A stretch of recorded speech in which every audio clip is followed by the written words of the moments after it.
trigger the Ancient Lord to come out. And then you use Alex Straza. Right. Yeah, that might happen. Pretty interesting dynamic. Yeah, Alex Straza will be a good counter-conventional floor.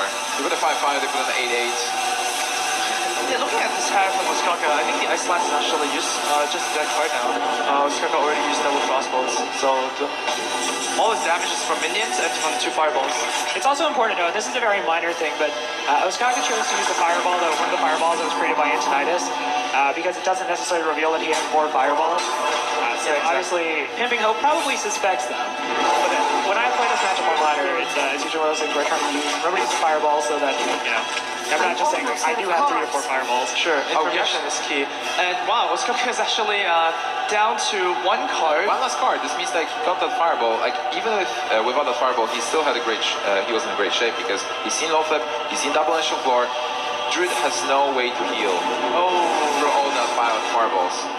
Double fireball face. Yeah, he pulls the trigger here. The hero power puts down PingPingHo to 5. If he uses his own shapeshift, that will be 6. So he is dead to fireball. He has the opponents there. And yeah, that's it. I don't think PingPingHo can actually power the block and kill his opponent. The fatigue damage does not set in next turn. Right. And Oskkaka has his fireball, so PingPingHo is going to drop a game here. It would have been really tempting for Oskkaka too to play down this, maybe something like Blood Mage Thalamus, because it's just strictly speaking more damage than the hero power. But as you pointed out, then it interacts with fatigue in a way that could have potentially been problematic for him. So he just realizes he doesn't need it, he has enough damage. And this is why when I say Oskkaka is such a good technical player, this is what I'm talking about. Like you fall into these habits sometimes of playing Hearthstone where you're like, oh, I just want to do more damage, that's what I'm doing. And he understood exactly how much damage he needed, did not put himself in any kind of problematic situation. He's going to go 2-0 in the series as a result of this incredibly intelligent play.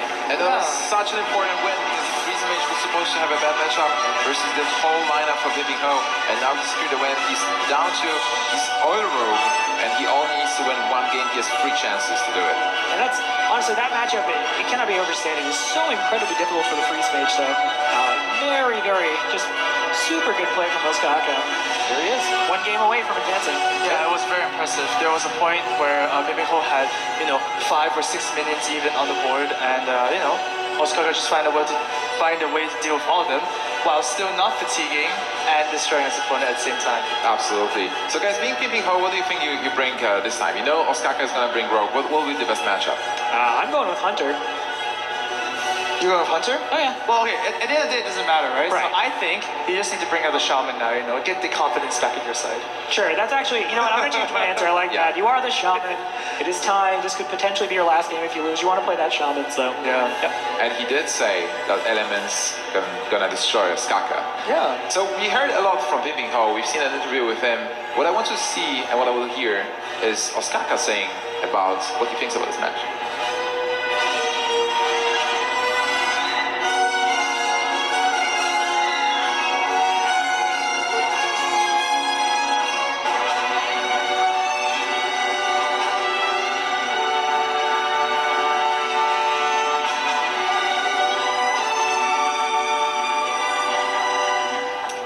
When I was younger, I moved around a lot. I've lived in Miami, New York, Indonesia, and Mexico City. I think I attended like 6 different schools. Most of them were international, some Swedish. And it's really been quite an experience, I've always had to sort of adapt to other people and their sort of lifestyle. And looking back on it, it's been a really good experience. So when I was playing competitive soccer, it was really more just for fun. Of course, I spent a lot of time and put a lot of effort into it. It sort of came naturally as well. I was not only playing soccer during the evening, but also like all the time during the day, all the breaks, balancing school and soccer practice. Of course, it's a lot of time you have to put into it, and you don't have a lot of time for other stuff. And so it's actually quite similar to my Hearthstone schedule right now. I'm just trying to balance everything, the practice and actually sleeping and eating and everything, just balancing it all. Usually whenever there's a camera on me or even just a microphone, I usually get quite nervous, and as soon as my heart rate increases, it's just not as comfortable as if I'm sitting at home playing. So I tend to rely a little bit more on instincts when I'm playing in tournaments, and it's usually not that good, but so far I think I've been playing pretty on point, so I think it's fine. My youngest brother is 13 years old. His name's William. He goes to school in Sweden. He's really cool and supporting me and all this gaming stuff. And my older brother, Marcus, he lives in London. He's 22. I give my little brother some deck lists every now and then, and he asks me about the game. Of course, I'm really willing to help him. Of course, it's fun for me as well. It's mostly about like the time. I don't always have time for everything. At first, my parents were not like that supportive. I mean, they weren't really sure how serious it was, and of course, as I was growing up, it was always your job to, sort of tell me to stop playing, do my homework and whatever. But as soon as I started, actually making money off of this, and I was really good at it, they started respecting it. So my parents are actually just figuring out Twitch, and it's really cool for them. It's like I'm watching TV. I'm playing the World Championships, and they think it's really, really cool being on this huge stage and in front of so many viewers. I actually had a lot of preparation going into this event, and I always had my teammates practicing with me, the whole way around. They were always, questioning my deck choice and everything, and so I really had my teammates there the whole time preparing with me. If I were to give advice to an upcoming pro player, I'd say that just keep practicing, keep playing preferably the same deck, and it's like a high skill deck as well. Just keep playing it until you can sort of perfect it, and then look into playing tournaments and showing what you're worth. I really like the game. It's really like just endless amounts of skill that you can put into it, and at the same time I'm of course really good at it, so it's really fun. It's so great that family supports Oskkaka. Yeah, I was going to say, that's kind of one of the reoccurring storylines I feel like we've seen all throughout the championship, regardless of region, is players getting into Hearthstone very seriously, making a real go at an esports career, parents not necessarily being with it in the beginning, and then coming to kind of understand like how it actually can be a career and how it's something that these players are very passionate about, and kind of how esports as a whole is becoming more mainstream. And it's really cool to see. Yeah, absolutely. The support. Amaz, do you have the support as well? Yeah, I guess so. My dad says, it's cool what you do. Keep doing it. And then I was like, oh, do you understand the game at all? I was like, nah, but you're cool. That's all it needs, right? That's really important. But I think what's the most impressive about Oskkaka is that he is practicing so much. And I was talking to him, is he getting nervous when he plays on the big stage? He said, yes, I'm really nervous. Right. But the fact that I practice so much is that when I make a play by default, it's actually the correct play. Yeah, he's doing really good. If he's nervous, I certainly can't see it now. He's up 2-0. He only needs that one game to advance to the semifinals against Tice. But, on the other hand, we can't count PingPingHo out. He's a very good player. He didn't get to the stage by accident at all. And he's going to bring out his, fairly interesting hybrid hunter against Oskkaka. So the first pick, this is what you, Robert, suggested. Why would you take Hunter versus Rogue?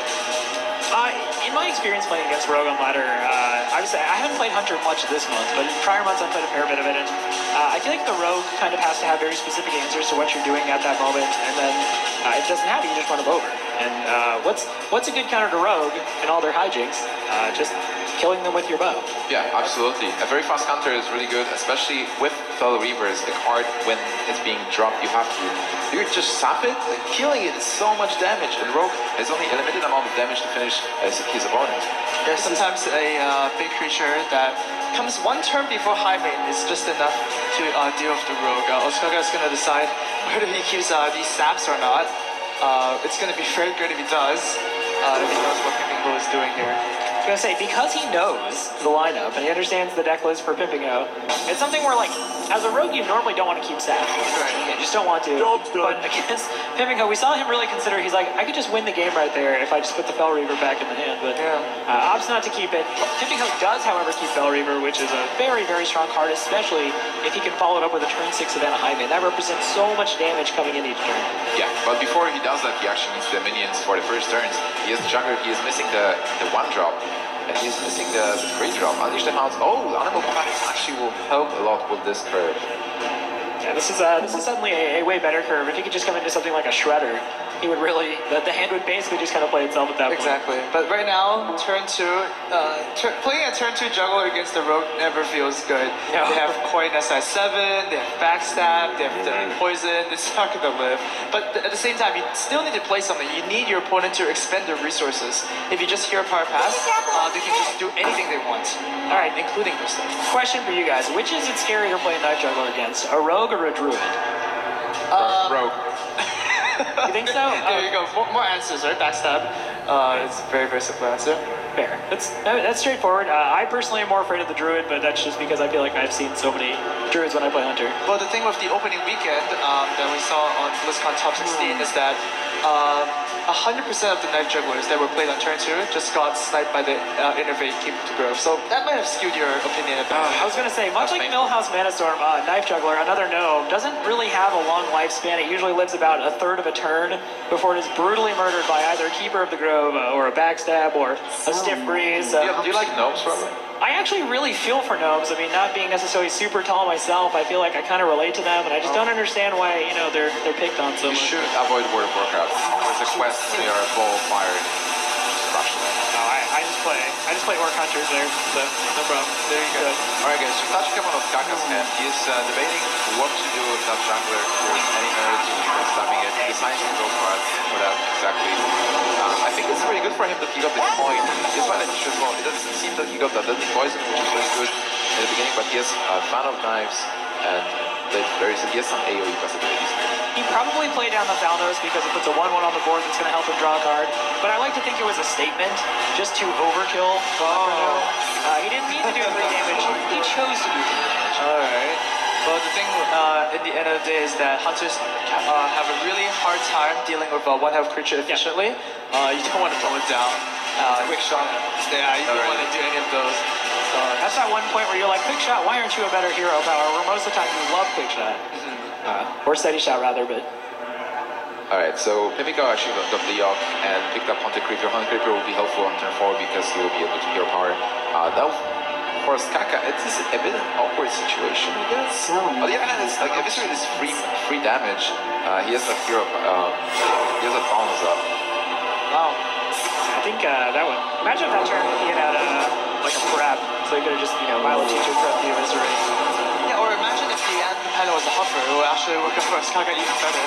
We joke that, you know, Huffer might always be the best animal companion, but not in that case. Right, that's obviously an overplayed joke that you always want to get Huffer off Animal Companion, and we love doing it to jest because we just enjoy talking about Huffer, but there are a lot of circumstances where you'd rather have Misha, circumstances where you'd rather have Leok. Especially if it's like 2 on 4. That's just gonna kill Hoppers. So for PingPingHo here, he's not really presenting the biggest board, but that's kind of to be expected when you play against Rogue. Rogue is very good at Pay pulling board. attention, class. So Oskkaka is going for the Violet Teacher to the world's biggest creature he has right now. His board is pretty good. It's so funny the Thalnos is still alive after all those turns. This is such a dangerous turn for PingPingHo. I fully expect him to take the full turn timer. He can play Lotheb, but if you play Lotheb, you're blocking out Violet Teacher getting value from spells. And more important, it's the safe turn. If you play down that Fell Reaver and the sap comes out, I honestly believe you just lost the game. Yeah, you just pass to turn 5 without doing anything, and your opponent has, 3 more mana to do whatever he wants. So Lotheb does guarantee, more or less, that it should get some value. It's really strong. It's not even about the fact that the Fell Reaver would discard 3 cards before it's put back in hand. The Rogue, when the Rogue beats mid-range decks, it's off that tempo turn where they take a 5 or 6 mana minion, put it back in the hand with sap, and then continue to push their agenda from there. Use the oils, look for the Blade Flurry. So I really like seeing the Lotheb there, and I think that's a very heads-up play for PingPingHo. Now, does Oskkaka follow up with Lotheb as well? Edwin can't really be comboed, so 2-2 Edwin is great. Exactly. The best combo to a Lotheb is a Lotheb yourself. Yeah, absolutely. This means the Lotheb from PingPingHo still will have to attack into the 3-5, and your Lotheb might be unused unless they trade, but that's good for you. A 3-5 Violet Teacher might provide you with a lot of minions, but then if you have a lot of minions, you have to think about unleashing Hunter from Hunter. Anytime the Hunter trades with you, you'll usually take it. That's the Hunter trading is a great place to be in as the non-Hunter player. Yeah, I think PingPingHo is just gonna. That Savant Harmony is looking really good right now. Make your board even more deadly, put more pressure on the board. Rogues can't really, deal with that many creatures unless they have a big Blade Flurry. And Oskkaka seems like he's gonna have a little trouble here. For the record, I think anytime there's a green border around Savannah, it looks good. It doesn't matter what turn, it's just a good-looking card. Nice looking animal. Oh, that's a fair statement. Okay, so PingPingHo decides to kill the Violet Teacher, not trade with Lotheb. This helps him to get the board, and he guesses there is no AoE for now, no good way to deal with the board, but it's kind of like a mid-risk, high-reward play. You're the Violet Teacher, so that's good, and you're gonna hope basically that you force either additional resources or even that Lotheb to trade with your Lotheb. And there's not really a situation where you get overly hurt for it, I don't think. I don't know what you guys think of it. If there is fan of Knives and Blade Flurry, you're really getting hurt because right now Oskkaka has all the ways to just clear the board. Yeah. I have to think Oskkaka would like to, like I said, seen a prep by now.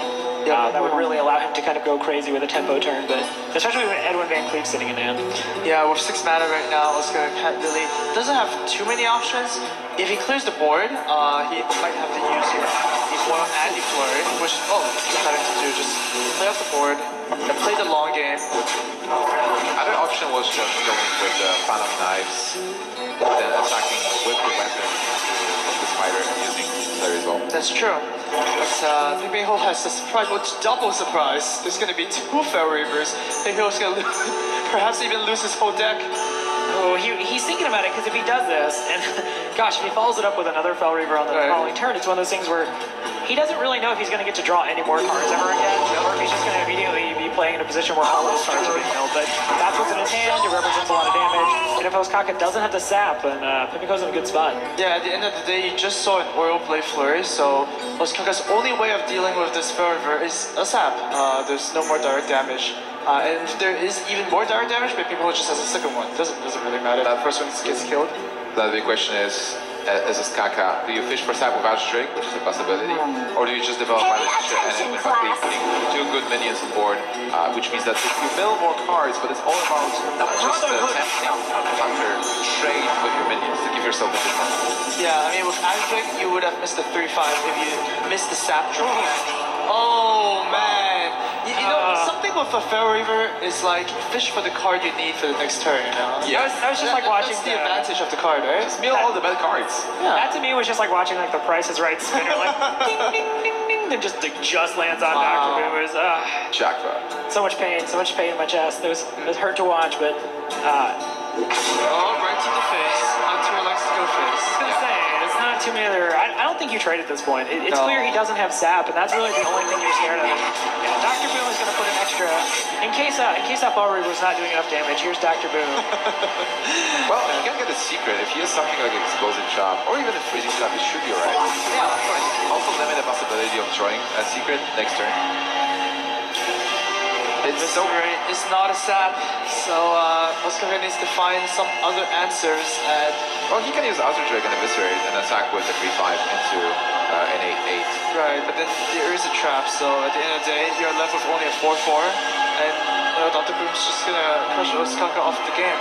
Yeah, this is kind of the same reason why I feel like Oil Rogue is always fun, or even Tempo Rogue back in the day too, kind of struggled against Handlock because you have those 8/8 minions, which just requires so many resources to get through for the Rogue that it just becomes so problematic to actually push your own agenda. Right, After you use like your Eviscerates and your Oils, you don't really have enough gas in the tank to kind of get the win. So Yeah, a lot of players are actually scared of using the Fell Reaver because why would you want to lose cards from the deck? But at the end of the day, a 5 mana 8/8 has a lot of attack and a lot of health, so it's really hard to. I'm very impressed with how much this Fell Reaver, not even in this series, but in prior series, has just done so much work. Yeah. Very glad to see that this has not made its way to the ladder yet. People are not running Fell Reaver and Hunter. Fire Reaver is really good. And it's also good in other things, like Game Mage and Access Turret as well. Alright, Oskkaka is going to use the Eviscerate to clear one of these big guys. That's for the Fell Reaver even. And a minion attack. Just too much damage. So he's not dead yet, there is that Wow. damage incoming. That's a pretty good draw as well. You get another Fell Reaver and perhaps a Shredder. Yeah, I like that play so much. Just keep putting power on the board. Force Oskkaka to have answers. Obviously, we know Oskkaka's been extremely clunky. Double Prince. Oh, no Fell Reaver. First the hero power. I mean, you are winning the game soon with Unleash the Hounds. That's even more burst damage. So I do like that play. I was gonna say it's a little bit of risk management too. That's true. I think. So I think that was absolutely correct. You can even use the Hunts this turn to deal frequency damage. Oh yeah, might as well. This means that Oskkaka has cleared the board and secured a win in some way because he's almost dead to the hero card. Yeah. I think if there was any chance, and I don't think there was when Giver was in his hand, it would have had him started with a prep, into the sprint, in to find some kind of answer. He didn't even have the dagger up though, so that's anything he would have done to win the game or come back from that had to have started with a dagger, and he didn't have it prepped up. So Yeah, that's true. The only time Oskkaka saw his saps were at the start of the game where he mulliganed them. So well, perhaps, he said he didn't want them. Yeah. And Saps took that very personally. They were off somewhere like, wouldn't it be nice if you could have just sapped that Fell Reaver? Exactly. Are you saying that he betrayed the Saps or the Saps betrayed Oskkaka? Yeah, Saps is still not here. But once again, there is the Doomsayer. There's always that possibility. It's a fire. Yeah, but not that tight. And Oskkaka recognizes that as a loss. PingPingHo still alive, winning game number 3 versus Oskkaka. I like that. Like I said, I thought this Hunter had a very strong matchup, just had a ton of pressure, a lot of damage, so he's going to go ahead and come up into the series now. Obviously, he's still down 2 games as far as closing it out and winning it, but he gets that win. Looking at what he has left, Druid versus Shaman in the Rogue.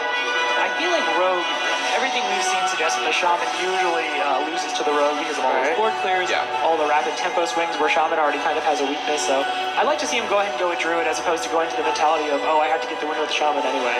Take it to 5 games.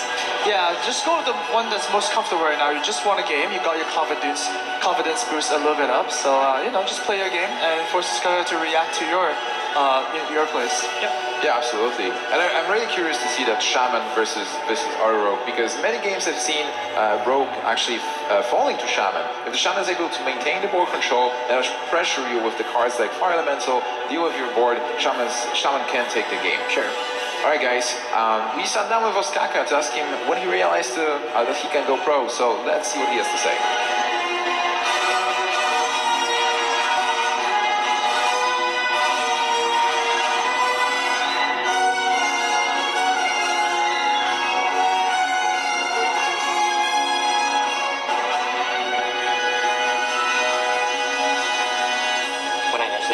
When I was still in school, but then I realized that I was actually doing quite well. I was one of the best players, so I just decided to take a year off and then commit myself to playing Hearthstone, and it's worked out pretty well so far. So I'm not entirely decided on what I'm going to do in the future. Generally in esports you retire quite early from your at least playing career, but of course there's other ways to stay involved, like streaming or even working for esports companies, but I still haven't really gotten into any of that, so you'll see what happens.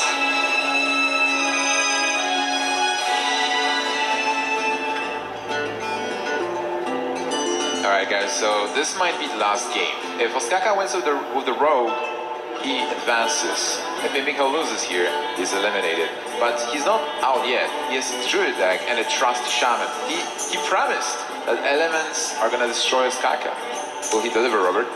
I mean, look, the elements are a very flexible thing. Maybe the elements are also like the Druid deck. It's kind of one of those things where it's in the fine print. There was an asterisk next to that statement you couldn't see. Again, I feel like I would like to see him open up a Druid, but absolutely, him going to Shaman would not surprise me. He's confident pretty much every match. Shaman has the edge because he's playing Shaman. I'll be a little bit disappointed if he loses the series without playing Shaman. So whatever his strategy is, hopefully he can. Oh no, never mind. We're gonna see the Shaman right here and right now. Finally, all right, guys. Game number 4 starting right now. Oskkaka versus PingPingHo, Rogue versus Shaman. Will the elements win? I think the elements are going to want to have a pretty good early curve if they want to win. I would think they would want to look for Totem Golem, Tuskar Totemic. Perhaps even the Creeper. Yep, I was going to say the Haunted Creeper is very important. Anything sticky normally gives the Rogue a little bit of more problems than other minis traditionally do, in the same way it kind of does for Warrior. So really, any weapon-based class, I think that's what you want to be looking for. It's very tempting to keep a mana-type Totem, I think. At least I'm not sure I would, but it's one of those things I would give thought to.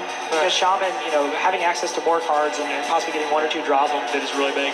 I think in the very beginning you want to have tempo as well, so you want to slam those dynamics when you get them. What are you looking for as Oskkaka, Amas?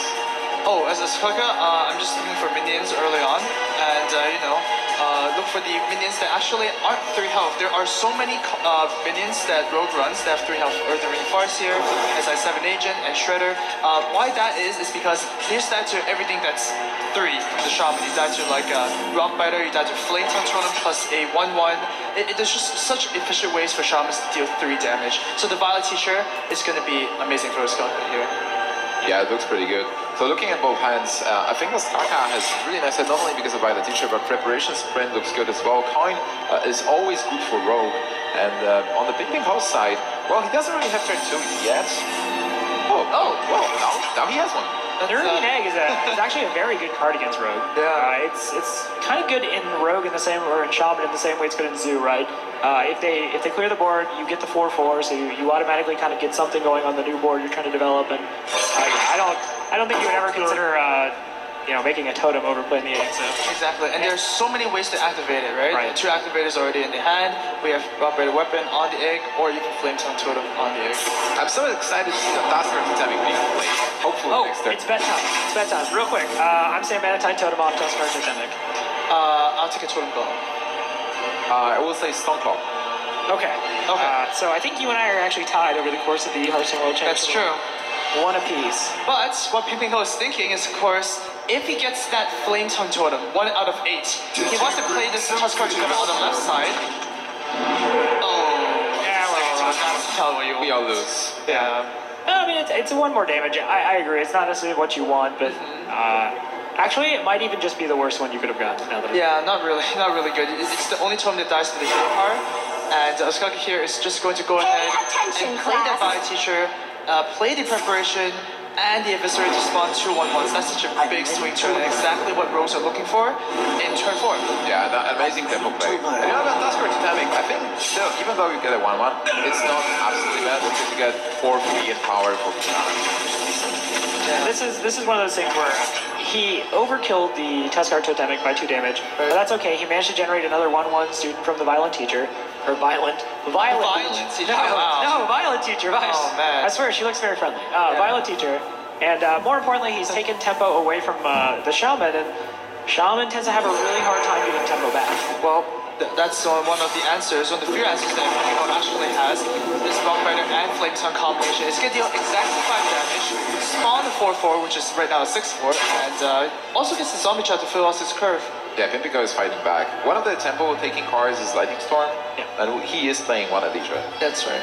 Yeah, it's kind of hard not to bring Lightning Storm. It's a removal card that, ever since minions have become stickier, it's become a little bit less valuable because you're essentially paying 5 mana for 2 or 3 damage. You're never going to win. So it's one of those cards where you feel like you have to run it because it's your best form of board clear. Obviously, Elemental Destruction destroys both sides of the board. But it's not one of those cards you're ever really happy to see or use until it rolls all like 3s or gets spell damage, and then you're like, alright, Lightning Storm, you're okay, but... Yeah, I mean, it's not bad. Even against Rogue is actually a very, very good card. Speaking about Lightning Storm. Exactly, because... nobody was talking about you, Lightning Storm, I swear. I said nothing but nice things. Yeah. Anyways. Let's see if he gets a spell power totem and guarantees the kill. No. So he could go for the roll here, because after a Lightning Storm this turn, he doesn't need to play the Lightning Storm next turn, which means that Dr. Boom could come out in turn 7. So he does go ahead and uses this. See if he gets a lucky roll on the Shredder. He really wants to kill the Shredder. He misses that. Alright, this minion might be very important. If okay. That's pretty fair. Okay, so it wasn't bad for PingPingHo. Obviously, the best outcome was just killing the Shredder there and killing the 1/1 with the 2 free as well. Yeah, keeping her that from would be the huge. And not having the 4 free damage. But that was something that he was able to do. So now he has the tempo advantage here, and he has the mana to totem for next turn to draw some cards. Oh yeah, PingPingHo is sitting in a very good spot here. We see Oskkaka's only play right now. Well, I mean, not only play, but Farseer seems to be the most logical choice. Right? It doesn't even get the battle cry effect. Right. And sapping a minion here doesn't feel that good. Farseer, he's gonna go ahead and do that anyways. Yeah, he just really wants to take board. He tried this earlier with the play with the Violent Teacher and the Prep to just try to get that board, basically kick the Shaman off of it. And he's gonna just go ahead and do it again. And oh wow, mana, the overload is really hurting PingPingHo here. With the sap, he's forcing PingPingHo to either play the Nerubian or something else, and he knows he has the buff, the weapon buff that he will be able to use next turn to actually kill whatever minion is being played. That's true. So just keep the tempo and be the one. Like he needs to have the tempo till turn 7 so that he can play sprint in a situation where he is the one leading. Yeah, we see here the Totem Golem is not a super obvious play. Yes, you can use it and then Hero Power, but then you can't Dr. Boom next turn. Exactly. So you you only have 6 mana. I was gonna say you may just Nerubian here and float a Mana Crystal. Yeah, Nerubian is pretty good. It's a little bit better than Spire Tank. So why not? Yeah, it's decent, but this is exactly what Oskkaka wanted. Yeah, he needs to find something a little bit more flexible off the top. And Backstab, obviously not really any good. He could have cleared the Nerubian anyway with the Hero Power. What's cool about Backstab is that it does make your oil combo, so then the Farseer could gain some attack, and then you can actually go face for a little bit of more pressure. It's not too much, because PingPingHo is at 30 health, unscathed right now until this point.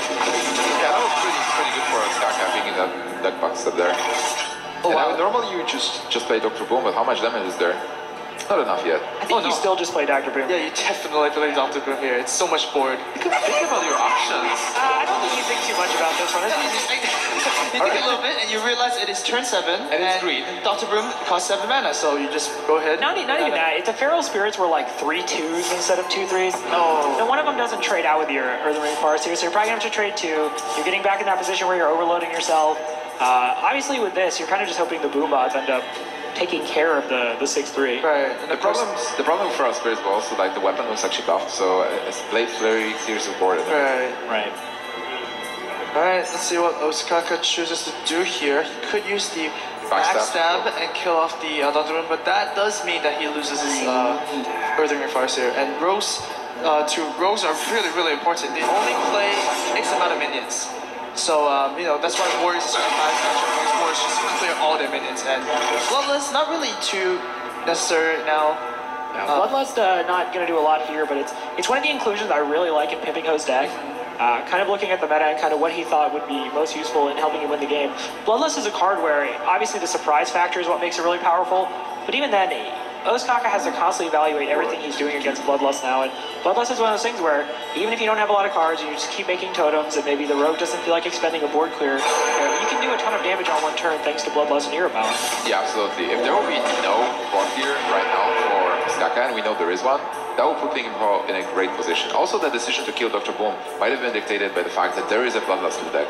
Right, and PingPingHo is really considering right now how much he wants to overcommit to this board, because obviously still a lot of board clears going on here, so... This might be the key decision that decides the game. Everything PingPingHo plays right now would just, get wrecked by Blade Flurry, but if he doesn't play anything at all, Oskkaka can choose to develop more minions and save the Blade Flurry for later.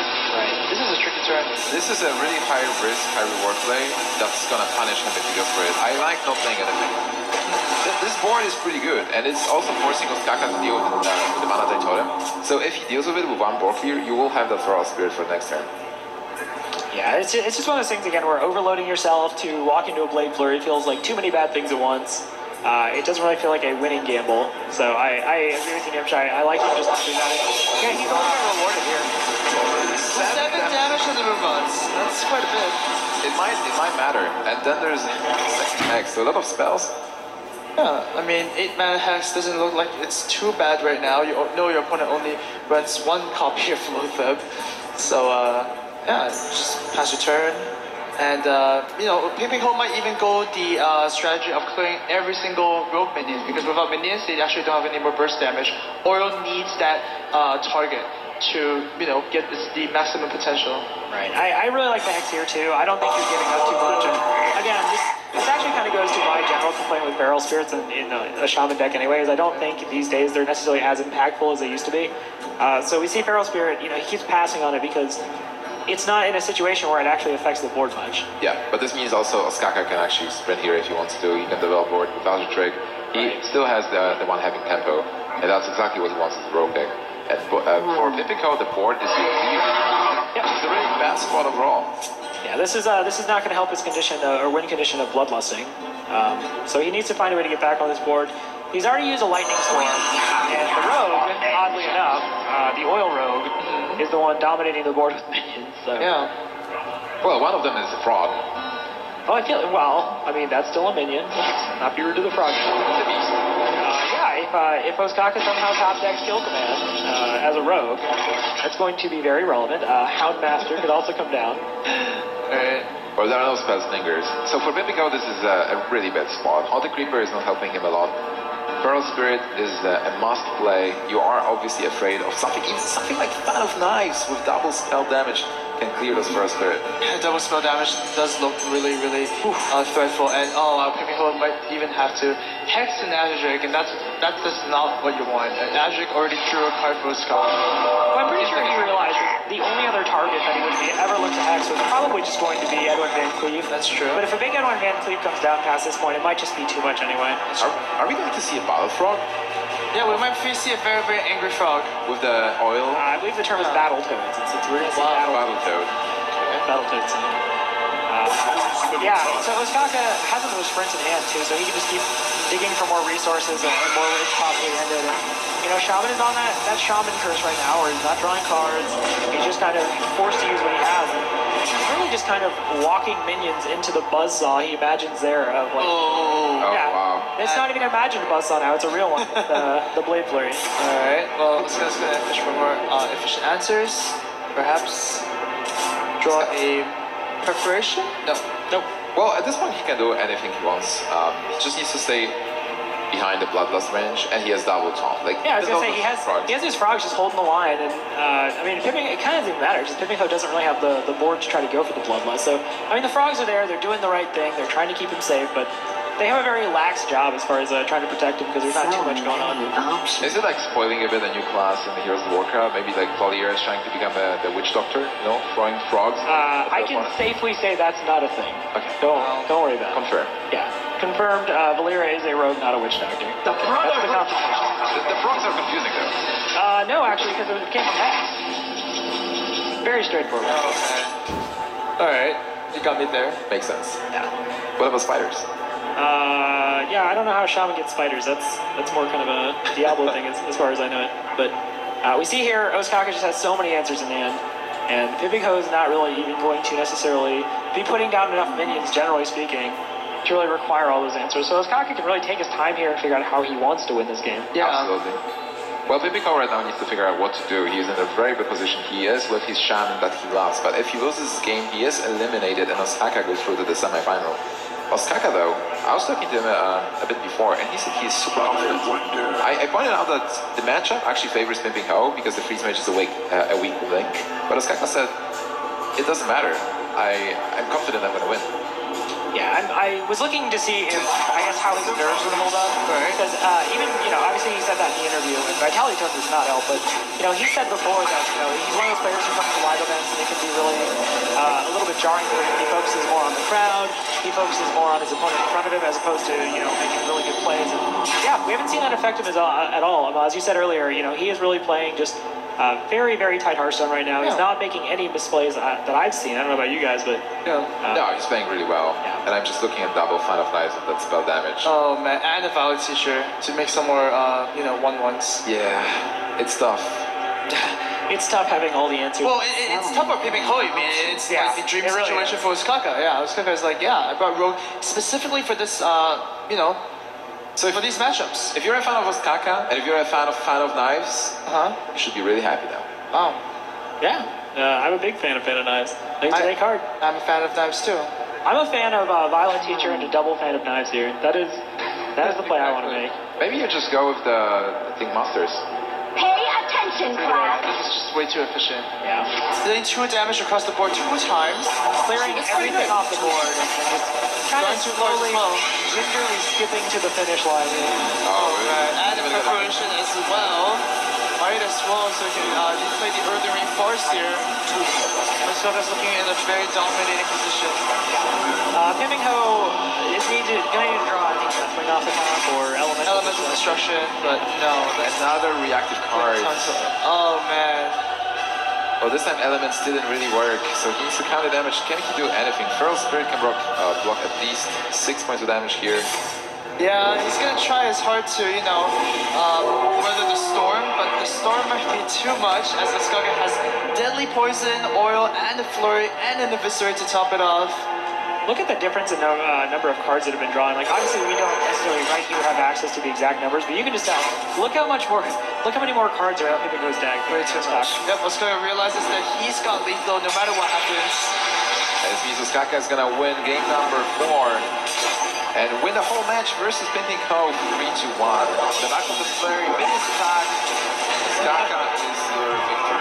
GG's and congratulations to Oskkaka. He's gonna meet Tice in the semifinals. Yeah, the battle for Europe will soon begin, but PingPingHo came to this, obviously the Hearthstone World Championship, played extremely well, took out Purple to the Americas Championship, obviously in opening weekend. Made a real reputation for himself, and I think has kind of developed his personality that people are going to want to follow. We saw a little bit of him in Legendary Series Season 1, I believe it was, with the Machine Gun Mage deck, as he was calling it. So he's really developing a real reputation for himself. Yeah, that was really impressive, but it looks like Rachel is ready and waiting with the winner of the match. That's right, guys. I'm down here with Oskkaka, and you talked a little bit about your nerves in your media piece. I wanted to know, did your nerves affect you at all during this match? Actually, yes. I was getting a little more comfortable, but then now you see BlizzCon here, a ton of people, it's really loud, and so I got a little bit nervous, yeah. Well, your instincts did not fail you. You made it all the way through. You're going to be playing in the quarterfinals. But I wanted to know, was there any point where you feel like you did slip up? I'm not entirely sure. I know that I wasn't playing optimally all the time, but I can't like pinpoint anything specific. I felt like I played pretty well overall. Well, you're going into the quarterfinals, and your opponent is going to be Tice. I want to know, do you have any particular thoughts on facing him? I think I should be slightly favored just lineup-wise, but Tice is probably the best player besides me in the top 8, so it's definitely scary. Besides you, you're feeling confident, aren't you? Yeah. Well, I love to see that confidence on your face, and once again, congratulations, Oskkaka. And to all of you just joining us, you've come at a perfect time. Up next will be our Elke versus Daniel Negreanu exhibition match, followed by a very special edition of Challenge Zone Live from BlizzCon. Don't go anywhere, we've got our match highlights brought to you by Windows 10 DVR Replay. We'll be right back.